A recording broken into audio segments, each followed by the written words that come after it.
Assalamu alaikum and welcome back to the Deep Dive.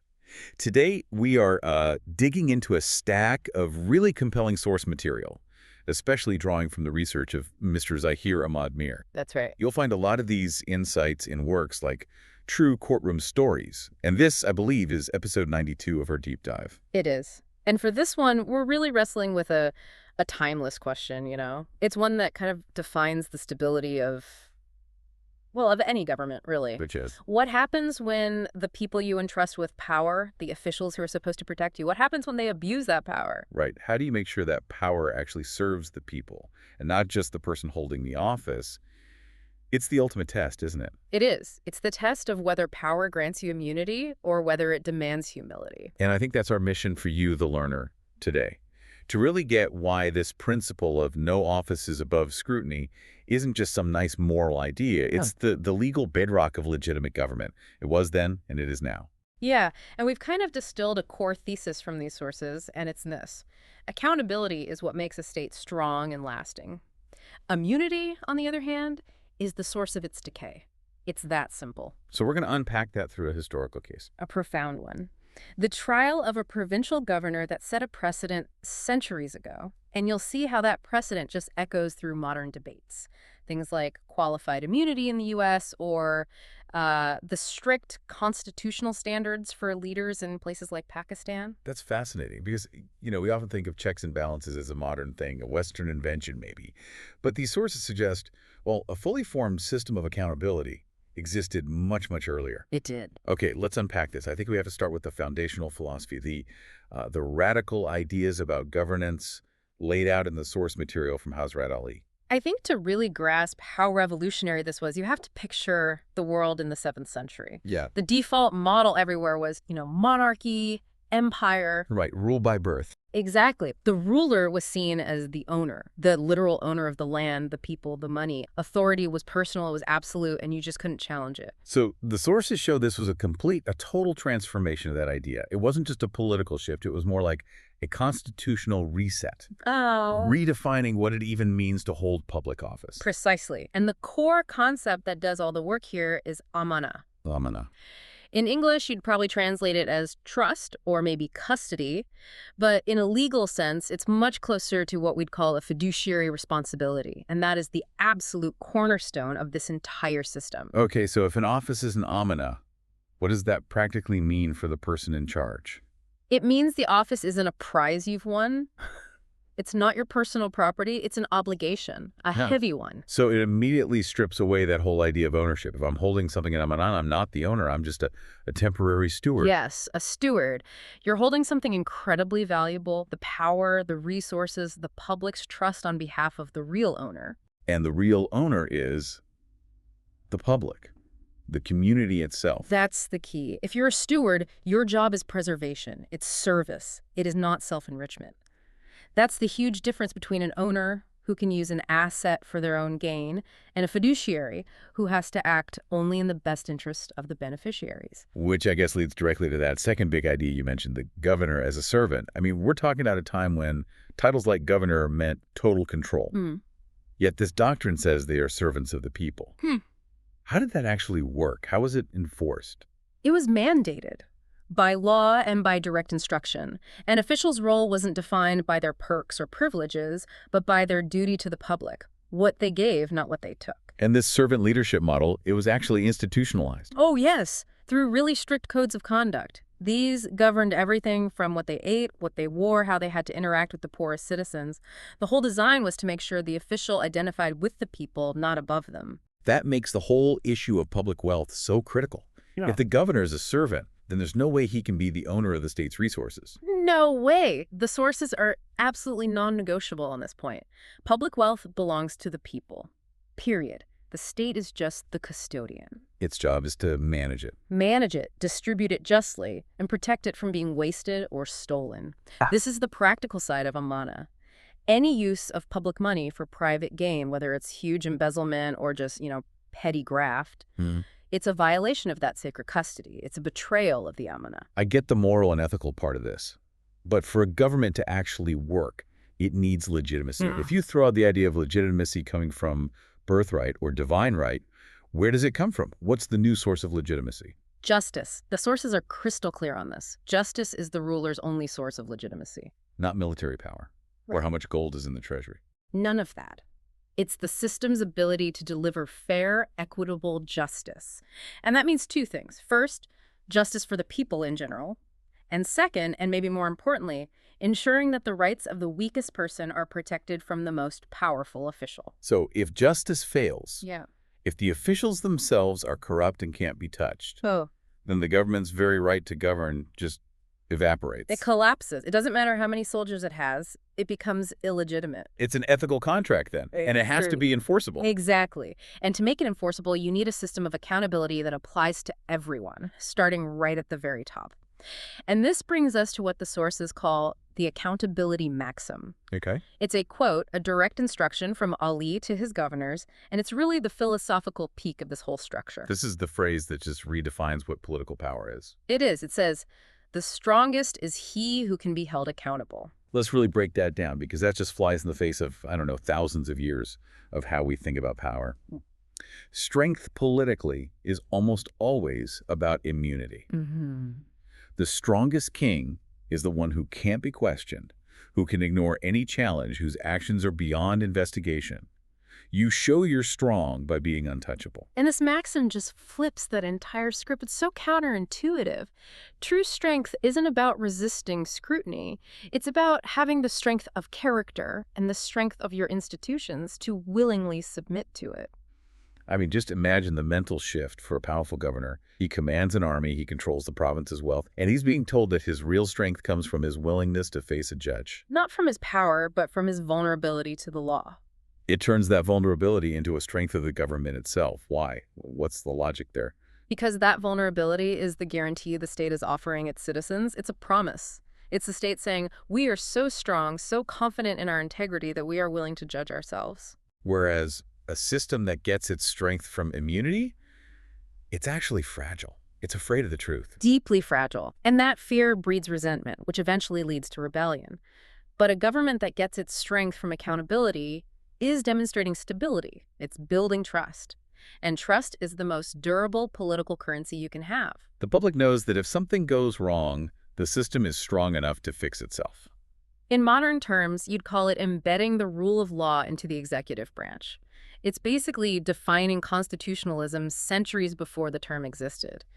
It says the whole system only works if people trust the checks and balances, and those checks have to apply to the most powerful people. And that trust, that institutional strength, that's what true power is. Exactly. Because if the official is above the law, then the law only serves the official. But if the official is subject to the law, then the law serves the people. And the whole philosophy of Amana demands that the most powerful must be the most accountable. Of course, it's one thing to write down these incredible ideas. It's another thing entirely when a powerful official actually challenges the system, when they try to use their power to protect themselves. That's the real test. So how quickly did this philosophy run into the cold, hard reality of politics? This is where it gets really interesting. When the theory met reality in a courtroom. Well, the sources give us this perfect case study. It's the story that shows the Amana doctrine being enforced. And it involved a provincial official, a very high-ranking governor or administrator, in the city of Kufa. So someone with immense power. Immense. But his conduct was a clear violation of all the principles we just talked about. And this wasn't just a minor slip-up. This was systemic corruption, right? We should probably detail the specific abuses, because I bet they sound very familiar. Oh, they do. They are precisely the ways public trust is destroyed today. The first one struck right at the heart of the justice system. The official was accused of taking gifts from litigants. A classic conflict of interest. But let's unpack that. It wasn't necessarily a suitcase full of cash. Right. It could be more subtle. Exactly. Maybe it was a lavish dinner, a rare carpet, a favor for a relative, something that looks small on the surface. But the principle of Amana is so brilliant here because it doesn't even wait to see if the official was actually biased. It condemns the appearance of impropriety. Whether the gift actually changed the official's mind is almost irrelevant. The moment the public thinks justice can be bought, the system has already failed. The trust is gone. The court becomes a marketplace, not a place of law. Instantly. And the second allegation was even more direct. It showed the executive branch basically attacking the judicial branch. Violating judicial independence. He was accused of pressuring local judges. Yeah. This is the governor trying to influence the outcome of cases, maybe to protect his friends or punish his enemies. It completely undermines the idea that the law is supreme. Because if the governor can tell a judge what to do, the judge isn't a judge anymore. He's just an employee of the governor. A rubber stamp. Yeah. And that brings us to the third charge, which really sums up the total betrayal of the Amana. The catch-all. The general charge of using public authority for private advantage. Leveraging his power, his access to state money, his ability to award contracts, not for the public good, but to benefit himself, his family, his network. These three things together, they were a complete institutional failure. So when this news gets to the central authority, this is a huge political problem. A top official accused of corruption, the pressure must have been immense to just, handle it quietly, sweep it under the rug. And this is the crucial moment. This is what defines this piece of legal history. The central authority, Ali, did not treat it as a political problem. A political solution would be what? A quiet resignation. A transfer to another post to save face. Exactly, damage control. But the sources are emphatic. He treated it purely as a legal issue. And that's the revolutionary part. That's it. A legal response means the case has to follow the rules of evidence and due process. It doesn't matter who the official is or how important he is politically. The law is the law.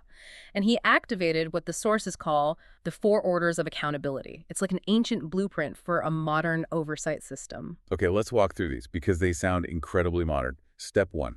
First, he ordered an independent inquiry. This is a huge step. It's a recognition that the governor can't investigate himself. His own staff can't investigate him. It had to be an impartial, objective body focused only on the facts and the law. And that inquiry was empowered to look into everything, his finances, his deals. Everything. The very act of ordering an independent investigation into the highest executive in the province, for that era, it's radical. It shows the system is confident enough to check itself. Okay, so that's the investigation. What was the second order? The financial consequence. This one targeted the motive. It was a mandate for the recovery of unlawful benefits.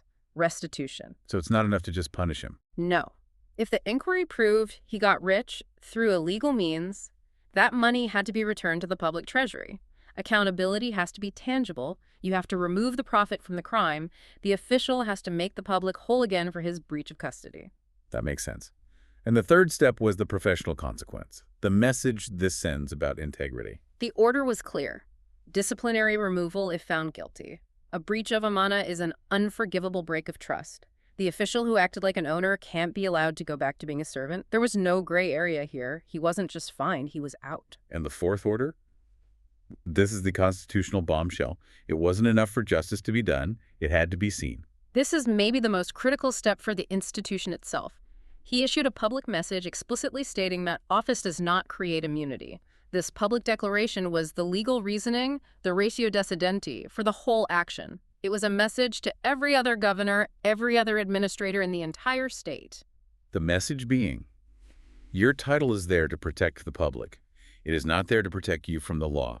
And that's what turned this one case into a tool for systemic deterrence. I have to push on this a bit. Wasn't there an argument that putting a powerful governor on trial publicly would cause chaos, instability, that for the good of the state you had to protect the official's dignity? That's the conventional wisdom, right? And it was probably the argument the governor's allies are making. But the logic used by Ali specifically rejected that. The legal reasoning, the ratio decidendi, made a direct link between accountability and long-term stability. So the argument was that the instability caused by corruption is actually far more dangerous than the temporary disruption of removing one bad official. Far more dangerous. And the logic of deterrence was made very simple and very explicit. If officials have immunity, if they know the system will protect them, then corruption stops being a rare problem and it becomes institutional policy. Because there's no risk. None. Every official then has a rational incentive to take what they can. The state basically endorses theft, and that rots society from the bottom up. Because if the system protects the abusers, then the abuse is the system. That's a crisis of legitimacy. It's the end of legitimacy. But conversely, the logic was that if officials are held accountable, corruption becomes a measurable risk. The fear of that independent inquiry, of having to pay a money back, of being publicly disgraced and removed, Right. That is a powerful deterrent. It changes the cost-benefit analysis for the official. It completely changes it. The potential for illicit gain is now met with the certainty of institutional risk. That curbs the behavior, and in the long run, it reinforces public trust. So this single case establishes this incredible historical precedent. The executive branch, the powerful governor, is subordinate to the rule of law, administered by the judiciary. It's more than just a moral lesson. It's brilliant institutional design. It's the highest authority in the state, proving it is willing to subject its own people to legal punishment. It's a blueprint for how a society survives by choosing justice over political convenience. The judge who had the power to try that governor, he built a firewall against institutional rot that is just as relevant today. That historical blueprint is, it's shockingly modern. The challenge of balancing political stability with the demand for legal accountability is something every single democracy is still dealing with.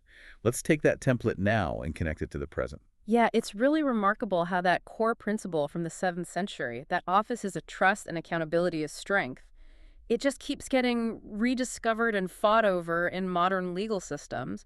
The sources draw this very clear line from the Amana principle to these parallel debates happening all over the world. And the central idea is still the same. No office is above scrutiny. It's like the constitutional heartbeat of any strong state. It is. And you asked before why all stable systems, no matter where they come from, common law, civil law, Islamic jurisprudence, why they all end up at the same point about limiting executive power. Yeah, why do they all converge on that? Because the logic of survival is universal. Unchecked power always collapses. The strongest democracies are the ones that fundamentally limit executive privilege and make sure that corruption investigations can happen independently. They write accountability into their constitutions as a core value, not just a nice policy goal. Because if a state can't investigate and remove its own leaders, it's just a matter of time before it turns into a kleptocracy. And it loses all legitimacy, both at home and abroad. Okay, let's go straight to a really complex modern battleground that shows the tension here. The debate in the United States over qualified immunity. This is the doctrine that often protects government officials, like police officers, from lawsuits. It's a perfect contrast. The historical precedent we just discussed demanded that the official face real legal consequences, even for something as simple as taking a gift. The principle was that the official has to be held accountable to make the state honorable. But the argument for qualified immunity is to protect officials from what they call the chilling effect, right? The fear that a flood of frivolous lawsuits would stop good public servants from making tough, decisive choices. That's the rationale. But the practical effect is that qualified immunity often shields the individual official from being held liable, even when they've done something undeniably wrong. It makes it incredibly difficult for a citizen who has been harmed to get any kind of restitution. So if the principle of Amana required the governor to accept institutional risk as part of the job, then modern qualified immunity often tries to shift that risk entirely onto the citizen. it feels like a direct inversion of that ancient maxim. Instead of the strongest is he who can be held accountable, the argument becomes the most effective official is the one who is shielded from consequences. And that's the philosophical clash. When you set the bar for liability so high that a citizen can't effectively hold an official to account, aren't you basically allowing misconduct to become risk-free policy again? The historical principle demanded a clear, no immunity standard. It said the state's strength comes from the official's willingness to face the music. It's a debate between protecting the integrity of the office, which requires accountability, versus protecting the comfort of the individual in that office. And the ancient jurisprudence clearly chose to protect the office by sacrificing the individual's shield. And that focus protecting the office over the person is exactly what we see in other modern constitutions. The sources point to South Africa's framework as a really powerful example of a country that had to build strong checks after coming out of a period of terrible systemic abuse. Right. Post-apartheid South Africa had to constitutionally guarantee that the state could never again be run by unchecked executive power. Exactly. So they enshrined accountability, transparency, the rule of law as explicit constitutional values.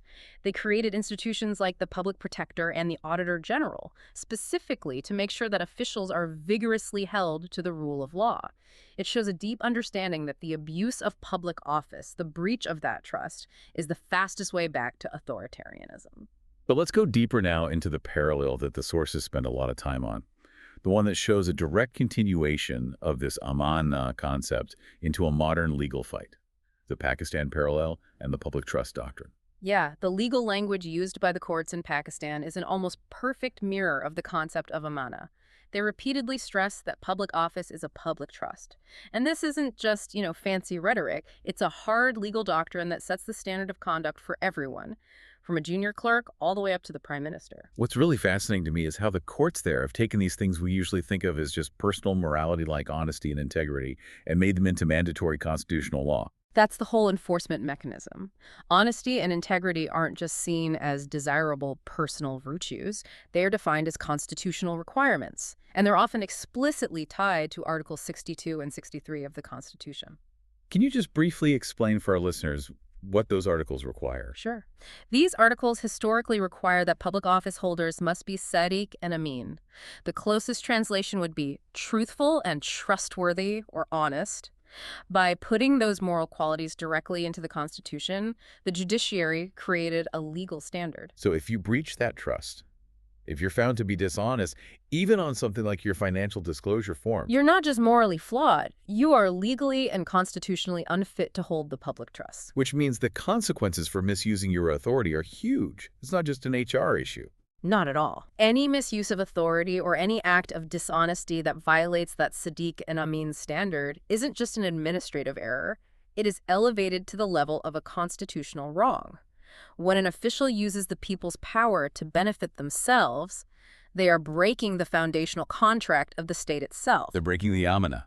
And that often leads to immediate disqualification from office. The consequences are swift because the breach is so fundamental. But the sources also say the courts have to be careful that accountability is fair, not just a political weapon. How do they manage that balance? Those are the judicial stress points. The courts are constantly emphasizing that while accountability is essential, it cannot be selective. You can't just investigate your political opponents. The process has to be even-handed.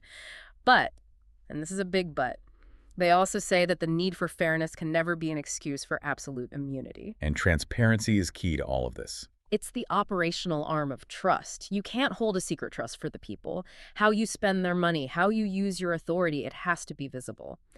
And by holding officials to that constitutional standard of honesty, the courts in Pakistan are directly echoing the decree from that ancient case. The office is sacred, but the person holding it is not. So if you connect all these dots, 7th century governance, modern U.S. legal debates, constitutional law in South Asia and Africa, they're all circling the same core principle. They are, and the convergence is just profound. The lack of immunity is what gives the exercise of power its legitimacy. When a legal system demands that even a powerful executive can be tried by a judge for taking a gift or be kicked out of office for lying, that system is signaling that it's durable. It's saying the institution of the state is more important than any one individual. And that principle, the supremacy of the trust over the trustee, that's the thread that connects all of these examples across time and space. It's the ultimate firewall. It's the mechanism that lets a state cleanse itself and keep its honor in the eyes of its people. So we've traced this incredibly powerful principle of amana, of government, as a temporary trust, all the way from its philosophical beginnings through that foundational court case of the governor and right into the legal fights of the 21st century. Let's try to synthesize the big takeaways for you, the learner. I think we should start by just repeating that core legal reasoning, the ratio decidendi, because it ties this whole deep dive together. And it is this. The legitimacy of government comes from accountability. Immunity breeds injustice. That one sentence is basically the framework for judging the health of any government. Accountability isn't a nice to have, it's the fuel that legitimacy runs on. And immunity is the poison. If you design a system where officials are protected from the consequences of their actions, you are choosing the comfort of a few over justice for the many. And that betrayal leads directly to the moral lesson in the source material, the direct consequences for the average person. Right. Let's break down that social equation, the cost of impunity versus the benefit of honesty. The cost is simple. When officials become untouchable, citizens become helpless. That feeling of helplessness is the acid that dissolves a society. If you, as a citizen, can't appeal to a legal authority that is independent of the person who wronged you, then you've lost your voice. You've lost your dignity. You're at the mercy of arbitrary power. The damage isn't just financial, it's the complete destruction of the bond between the government and the governed. Exactly. The citizens stop seeing the state as a protector and start seeing it as a predator. And the flip side, The goal of this whole legal framework is the benefit. When officials are accountable, the state becomes honorable. And honorable here is just another word for trustworthy, for stable. An honorable state is one where you trust that the system will eventually work, even if it's slow and even if powerful people fight back. And that trust is essential for everything. For political cohesion, for economic development. A state that's honorable has authority that's willingly accepted because it's seen as legitimate, not just imposed by force. The whole idea of the servant governor means justice is served to everyone equally. So what does this all mean for you, our listener? It means this concept of a trustee government, of amana. It isn't some dusty historical idea. It's the central struggle of our time.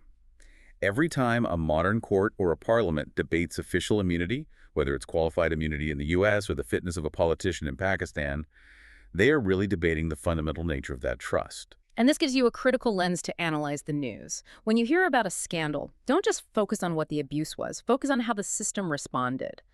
The real question is never if power was abused. Human nature guarantees it will be. The question is, how easily did the system's accountability mechanism kick in? Did the governor have to face the judge? Or did the system rush to give him a shield? That difference tells you everything about whether a state is moving towards strength or towards decay. The fight is always the same, making sure the servant remembers they are not the owner. And the legacy of the judge who tried the governor is that the strength of the law is measured by one thing: its ability to apply its own rules to its own most powerful agents. We began this deep dive into the source material, particularly the research from Mr. Zahir Ahmad Mir, by tracing this foundational idea through the trial of that governor.